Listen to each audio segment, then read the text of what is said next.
खरं तर हा विषय ज्या पद्धतीने इकडे आला माझी थोडंसं त्यातलं ब्रीफिंग कमी आहे, परंतु मी एवढंच सांगेन की ज्या वेळेला मंत्री म्हणून मी काम करायला सुरुवात केली त्याच दरम्यान पेपरमध्ये किंवा इतर सगळीकडे सुद्धा बोगस औषधांबद्दल खूप गंभीर अशा तक्रारी आल्या।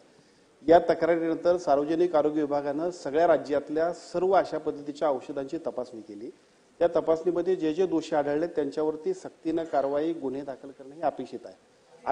आता त्याच्यामध्ये दोन दुरुस्त्या अजून करणं गरजेचं आहे की ह्या सगळ्या औषधांची खरेदी करणाऱ्या कंपन्या नाही तर कंपन्यांबरोबर जे जे लोक त्यांना ऑर्डर्स देत आहेत ते सुद्धा खूप गंभीर आहे, कारण सार्वजनिक आरोग्याशी आणि प्रत्येक माणसाच्या जीवनाशी खेळण्याचा गंभीर प्रकार असल्यामुळे याच्यावरती अत्यंत कडक कारवाई, मग ते वैद्यकीय शिक्षण विभागाचा असेल, सार्वजनिक आरोग्य विभागाचा असेल, महानगरपालिकेचा असेल, जे जे विभाग असतील त्या सगळ्यांच्या वरती सक्तीने कारवाई करण्याबद्दलचे आदेश आम्ही देतोय।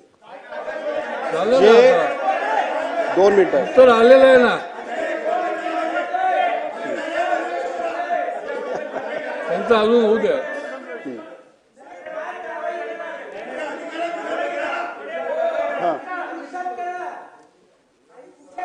किती दिवसात करणार या प्रश्नाच्या अनुषंगाने जे दोषी असतील त्यांच्यावरती अत्यंत कडक कारवाई जी करण्यासाठी करते।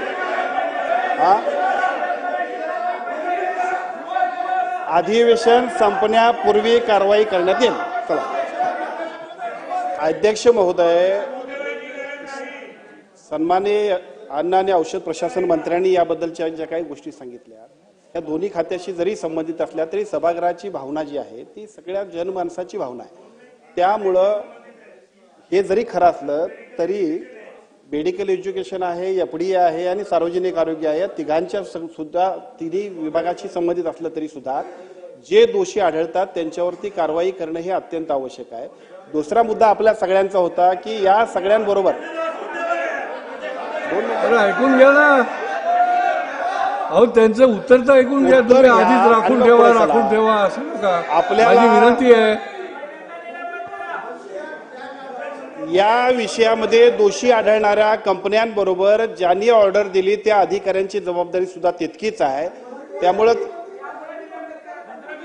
ज्या लोकांनी ऑर्डर दिली त्या अधिकाऱ्यांची जबाबदारी तितकीच असल्यामुळे त्यांच्यावरती कारवाई करणं अपेक्षित आहे। त्यामुळं या दोघांच्या वरती अधिवेशन संपण्यापूर्वी कारवाई करण्यात येईल। चला स्पष्ट उत्तर आलेलं आहे आता।